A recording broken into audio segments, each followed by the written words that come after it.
We can't meet in person, but we are going to meet online. And megaliths, what are they? Who built them? Where are they? Where can you find them? This is going to be my program, sort of journalistic. Who, what, where, why? And then we're going to take a closer look at Stonehenge and ask questions. This is one way we can look into the mind of Stone Age people. And Stone Age underwent an amazing revolution. They began to build cities. They began to have written language. They began to work with metal. Megaliths are all over the world. And even though we talk about Neolithic, Neolithic just didn't happen simultaneously at every place of the world. It happened in a few places and then was dispersed mostly by migrations. And there was a lot of supplanting and absorbing of populations, of genes and cultures. I sent you a little resource guide. I don't want to talk about all of these things, but they're on that resource guide. There was a social revolution. People became hierarchically organized. There were chiefs now. There were artisans. There were tradesmen. And there were elaborate funeral customs. And if you look at this little Neolithic village, you see the circle. That is a temple, a megalithic or burial, more likely, being built. There was also a technological revolution that entailed all sorts of crafts, husbandry, the development of agriculture. And this again spread. And when people spread this tradition, they spread their language, they spread their culture and religion. The first cities begin, mostly in the Fertile Crescent, at least in the European tradition. Megalithic culture, we tend to think of as European, but it is amazing. It is virtually on every continent except Australia. And we tend to think of England, but it is found in Italy, it's found in Africa and Asia. Megalith just means large stones, and the traditional definition referred to sort of monumental structures built out of these large unworked stones. Unfortunately, the term is also applied to some of the first cities, which is okay, because some of these cities are Neolithic. I'm going to first talk about the types. Early antiquarians, as they were called in England, just basically measured and counted and defined things. And tall, upright stones, menhirs. If you see the one here, there's also a row of little stones. That's called an alignment, but what was this used for? Always think about potential uses. Was this a boundary marker? Was this a landmark to tell people where one tribe ended and the other began? Many of these were just unworked. We'll see in different parts of the world, and later, more recently, they were worked in terms of carvings and symbols. This is an unusual one in North Yorkshire that probably was worked, but maybe more recently. And sometimes they're just way out in the country. They may mark the boundary of another religious site. They may mark a grave. They may mark a spiritual path. Dolmen are kind of, they're a wonder. Wonder how they got built. They're amazingly impressive, huge stones, a table on top of a bunch of other stones, perfectly balanced. Dolmen, what were they used for? In many cases, these dolmen were actually graves, and they were often buried. And you can see some piles of stone around, and the one actually shows a kind of wedge shape. That probably was completely buried. And so we see signs of this. These dolmen were actually probably crypts in a way, burials. But imagine, how did these Stone Age, and in many cases without drayage animals, without oxen, because in UK, horses and oxen were very recently introduced, probably only 4,000 years ago, and that or 4,000 BC. And that actually starts most of the megalithic culture in Europe, or in England anyway. This one has a little ring of stones, and it probably was completely buried. You see a little round mound in the background? That is also what is called the barrow. But this is a standing dolmen. This one is partially excavated. Notice it's from Germany. And how were these massive stones moved, put in place? And then think of the manpower, the person power that buried these things and moved these things. No wheels. Often inside the dolmen or inside other structures is a little kist. And this is a blocked off area by stones that was a little tiny crypt for the burial. In some cases, the remains were cremated and then put in there. Other cases, they were just folded up, put in there, and often now with Neolithic, with grave goods. And some of the most remarkable grave goods in prehistory come from these Neolithic burials. So kists are found sometimes just solitary and often with corpses. To additionally secure the burial with a kist, they would then pile up mounds of soil and sometimes ring the structure. And these mounds are often grouped, sometimes symbolically, sometimes oriented astrologically or astronomically, and these are called barrows. And they often have a little trench around them because that's where the soil was grouped up or scooped up and put on top. Massive barrows. Everyone knows Stonehenge. We'll talk a lot about it, but right adjacent, basically within a stone's throw, are rows and rows of barrows, burials. Now, of course, in the Middle Ages, these were dug up and kind of scavenged, but many are still pristine. They haven't been uncovered. Sometimes they were piled with rocks, and if the soil, like the turf of the peat bog and the areas wasn't thick, they would just put stone on top of it. So here's a model, and this model is actually from what is now called a passage tomb. The dolmen may have a kist, but notice there's a stone passageway, often a very tight one. So you sometimes had to crawl in here. And then you see a ring of edged stones. So this is a great model of what many of these round barrels actually contain. And so this, because it has a narrow passageway, is called the passage tomb. Sometimes they're quite massive. Here's a Denmark one. This shows a reconstruction of one in Wales. This also is in Wales, and sometimes there will be carvings. This is Maes Howe in Orkney Islands. Interesting one because it was not uncovered until the Romans came, and they climbed in through the top into the tomb and actually left graffiti on the tomb, probably pilfered some things away too. So many of these have stone and then cobble on top of that and then buried. This is a new one. You see these petroglyphs. This was one in Ireland recently excavated in 2018.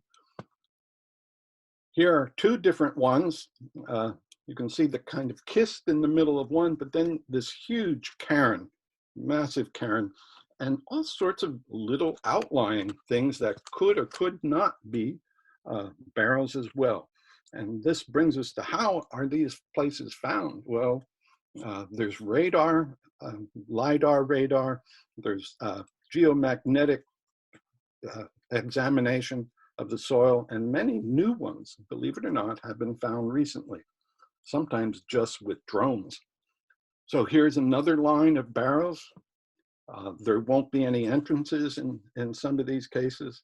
And then you get the Brand Boyne, an area north of Dublin. If you ever get to Dublin, make sure you go here. This is Noath Mound. Notice it's surrounded by little barrows, but this is a massive passage tomb, and it has multiple chambers. Some of these barrows, if you will, temple mounds are enormous, and they're all over. And then the kind of prince of all of these is Newgrange passage tomb, also in north of Dublin. And it actually was decorated in white quartzite, so it could be seen from a great distance. And I'll talk more about how this was a huge complex. And the organization of this, somehow, they knew what they were doing, that on the winter solstice, the sunrise in the southeast would shine down the main passageway and hit the back of the a stone basin, which I'll show you later. It is remarkable. And also, you might notice that this is the passageway and also the curbstone, a stone that has these remarkable spirals. And this is a very famous triple spiral in Newgrange Passage. This was 3000 BC, so 5,000 years ago. And as I mentioned in my resource handout, this is well before the age of Druids. Druids had nothing to do with most megaliths, and certainly nothing to do with Newgrange. So at the end of this passageway, there would be a big basin. And this is a different one that Noath, or Doath, there's three big ones in this area of Ireland. And the passage is carved with all kinds of interesting petroglyphs, but there is a basin. And the basin was carved. It could not have been brought in here. So somehow they used the stone, dropped it from above before they built the passage in the mound, and they carved it in situ, in place. And the sun would shine and hit that diagram, that spiral. Often if the soil is eroded or taken for agricultural purposes, you're left with passage tombs standing naked, or sometimes they were just used as is. So they could be buried or freestanding. Most often they were buried. So if it is a huge pile of stones in a certain shape, it's called a tumulus. Sometimes it would just be a massive cairn. Sometimes they had hidden entrances, often multiple chambers. And what were these chambers for? Ceremonies, rituals, sometimes burials. Often there was a sacrifice outside. This is in Gloucestershire, and it actually has a false entrance, and sometimes the entrance would be closed off. They would have multiple burials in here at different times. They may bury a royal family, perhaps, who knows. Some of these barrows get long and sinuous, probably multiple chambers, and many of them have not been dug up.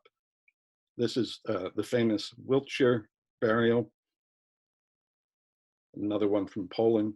Often after a burial, you see the inside actually has 3 or 4 dolmen, but outside there is a sacrificial burial, maybe and maybe a child and maybe some other royalty.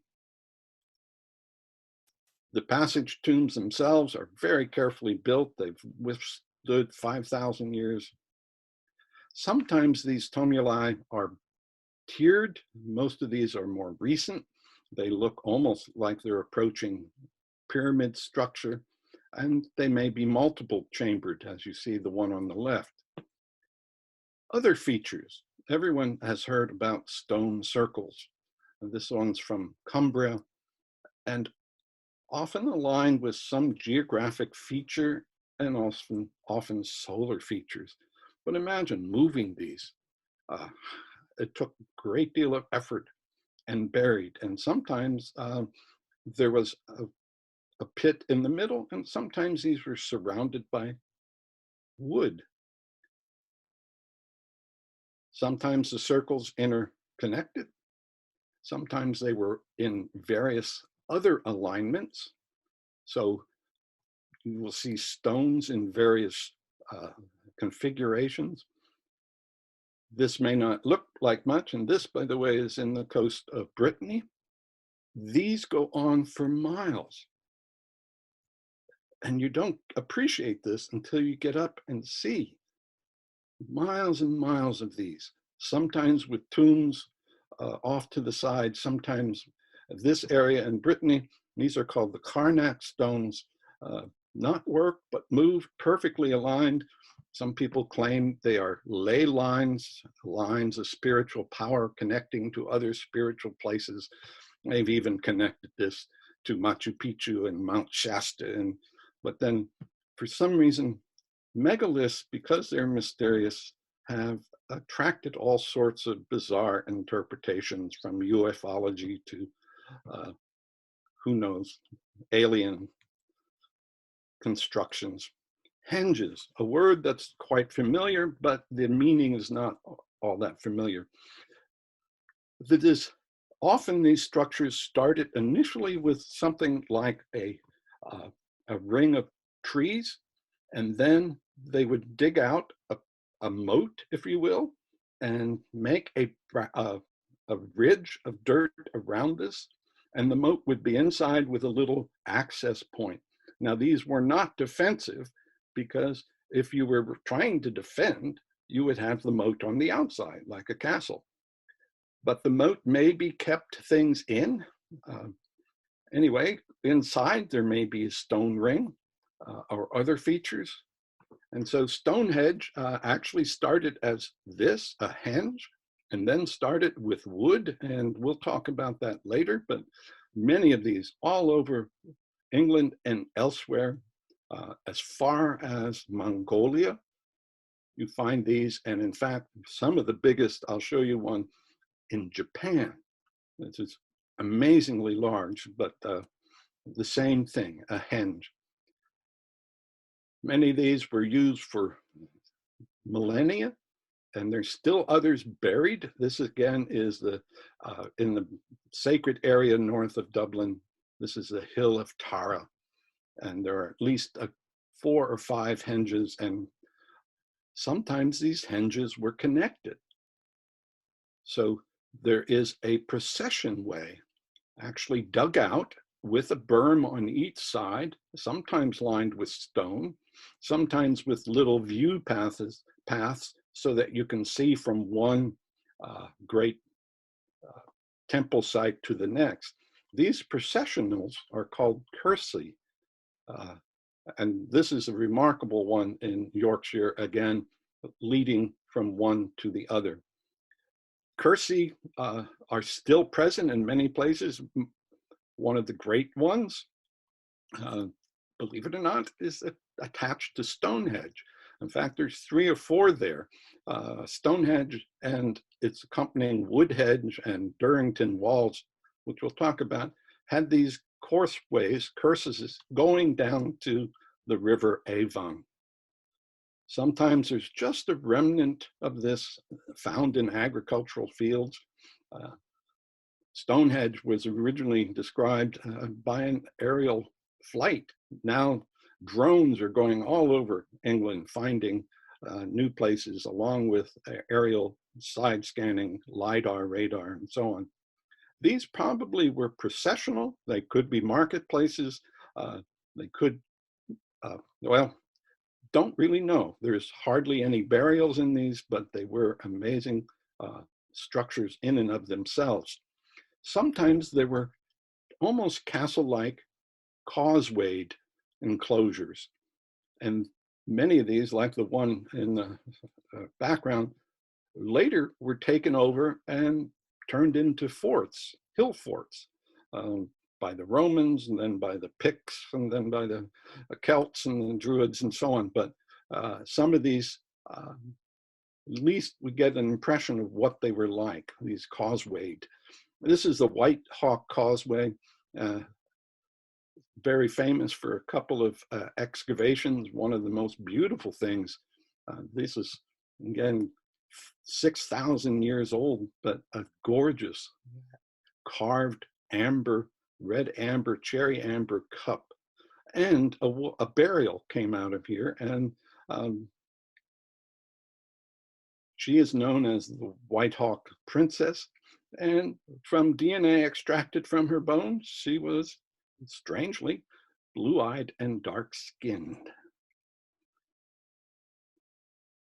If you travel up in Scotland or up in the Orkneys, I was just there last summer and took these pictures on a hike I led to these. These are towers called brocks. They're mostly found in Scotland and Orkneys, but sometimes in northern England. They're double walled. They may have been lived in. They may have been used as signal towers or a pronouncement that you don't want to come in here and mess with us. We are very strong, powerful people. We can build these things, and we don't know what they were actually used for. Often were situated with multiple little brocks. You see the double walled construction, and in fact, there's a spiral staircase in that that you can get up to the top. Remarkable, isolated, often cliff edge buildings. Now this is a brock. It's not called the brock, and this is in Italy, Sardinia, almost the same time. In fact, to give a little preview, here is Sardinia with a brock, passage tomb, and a menhir. So it shows that this culture was widespread throughout the Mediterranean, North Africa, but also through Asia and Northern Asia. Unique to Ireland, and probably a leftover, England at the end of the Pleistocene was connected to, and during the Pleistocene was connected to Europe. Much of that land was marshy, and so people, if they wanted to live, had to build kind of post houses. But in some cases, they could pile up rocks and then build their house on that and actually surround it. So crannogs are still there. They're partially built out of wattle and other things, but the base is actually stone that have been piled. So many of these locks that you see with a little near shore island, those are archaeological sites where crannogs were. And then we have to include some of the most amazing megalithic structures. And this is Göbekli Tepe, which is in southeast Turkey. It's remarkable stone building construction with standing monoliths that are carved. And this isn't really a city. It's actually an observatory / temple. The little city was a small kind of wooden shacks and so on off to the side. But this is a remarkable feature, one of the first temples. This is Kadıköy in Turkey, same, perhaps a village that is associated with one of these temples. And one of the temples, we get a suspicion that they were worshiping the golden calf, the bull. Inside, the houses are quite decorated. They almost look like southwestern adobe structures, but they have these effigies of bulls. Perhaps one of the earliest cities of any note in the world, along with Jericho. And then temples, massive temples, sometimes worked stone, often supported by unworked stone, but in Malta, again, deep in the Mediterranean, Eastern Mediterranean, very old, 7,000 to 8,000 year old structures with small villages around them. But these were simply temples, beautifully oriented and quite massive. And then there's enigma. If megaliths weren't enigmatic enough, southern England has a lot of chalky soil, very thin turf on the top. And if you expose this, you get the white chalk shining through. And so massive, what are sometimes called geoglyphs, were formed, sometimes with very unusual profiles. Uh, the horse makes perfect sense in this area, but, and there are scars of other these features all over the place. And geoglyphs are found elsewhere. In fact, there's a giant bull geoglyph that is on top of Ketahokik. And what do we make of these wonderful petroglyphs? The one in the middle is actually from Norway and Sweden. They painted the inside of the passage tomb. Some of these were engraved, beautiful spirals. What did the figures mean? One of those is thought to be the earliest sundial in history. And I got to play with some of these last summer. Incredibly beautiful, almost tennis ball shaped stone, completely made out of, with stone tools. No metal tools were used in the creation of these, sometimes very, very hard gabbro, marble, often burial goods. What were they used for? Just completely enigmatic. Very diverse, symbolic probably of wealth more than anything else. But imagine trying to make these out of some very hard gabbro or andesite, only with another rock to form these incredible designs. No files, no metal, nothing. This is the curbstone in Noth, as I mentioned, very likely the earliest sundial known. And then throughout Europe and Eurasia, but especially in England, there are these massive menhirs that are carved with spirals, cups, snake, serpentine figures, very mysterious. Sometimes they're not only enigmatic, but very large. These probably were not grinding holes. That's what it looks like for us. And in California, where Indians would grind acorns, but these caught rainwater and they may have been symbolic in that respect. And then, of course, many of these dolmen and passage tombs were used for burial. And burials can tell us a lot about what the people valued, what they believed. Notice how lots of ornament, lots of decoration. The one up on the left actually has his horse buried with him and a dog buried with him. There's kist. Often these burials have jars of food and often families. So Neolithic began very intense grave good usage, food for the passage, ornament. In fact, we delineate the cultures by the style of the pottery. This is fairly recent because it has Bronze Age tools, so that would put it around 2000. And look at this. This is an amazing, this is from the Black Sea area of Bulgaria, but tremendous gold ornamentation. Gold was easy to work with. He still has a stone axe on a gold shaft, but look at the rings and the decoration. Or this one. This is actually a German Celtic prince, we think, but gorgeous neck and a strange hairdo. Actually, it was thought to be some sort of, what is the thinking of this? I forget. I'll have to get back to you on that.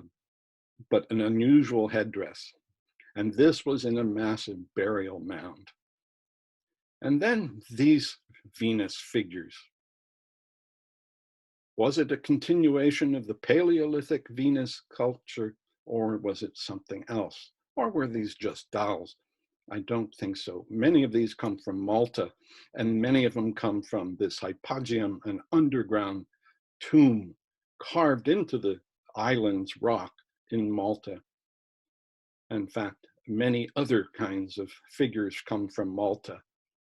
Perhaps they were toys, and this is an unusual one because it shows a ball, and the ball may have been for playing. I tend to think that we miss a lot of games. People love games, and many games throughout human history, but there's not much left to tell us how they were played, especially enigmatic in the sense of the Mayan ball games played with a very hard ball. And then this. This was found, actually an extraordinary history of it. It was pilfered, illegally found in 1999. It later sold surreptitiously, and then eventually came to the attention of the authorities, and not until about 2003 or 4. This is a disc made out of bronze. The tin is from Cornwall in England. Remember, this is in Germany. The gold also has been analyzed, and it comes both from the Carpathian Mountains and also from Cornwall in England. What is this? The first astrolabe, the sky map. Obviously, it looks like the sun and the moon, but there are constellations clearly depicted. Maybe this is what was important to these Neolithic people, timing, gods in the sky, calendars. This is an amazing artifact, priceless. They built a whole museum around it, and the area, unfortunately, is still being excavated. So we'll go on with this. We'll have Michelle, in her wonderful, magical, wonderful way, is going to put a Zoom discussion together. But in future sessions, we'll talk about where these are, who built them, how they built them, why they were built. And then we'll take a closer look at Stonehenge, which is a remarkable area. It's not just one feature. And the feature is took 3,000 years to build, and it went through many stages. So it's kind of interesting to speculate. Do you think they had the same religious beliefs over 3,000 years? And of course, it's still being used for religious ceremonies. Anyway, stay safe, shelter well, and stay in touch. I've given you a bunch of sources, but you can take your time looking through those, but in the handout that we sent or will send via email, these are some of the best sources online. So thank you so much. Look forward to chatting, and look forward to more discussion about megaliths and Neolithic cultures, religions, and other things too fierce to mention. Thank you. Goodbye.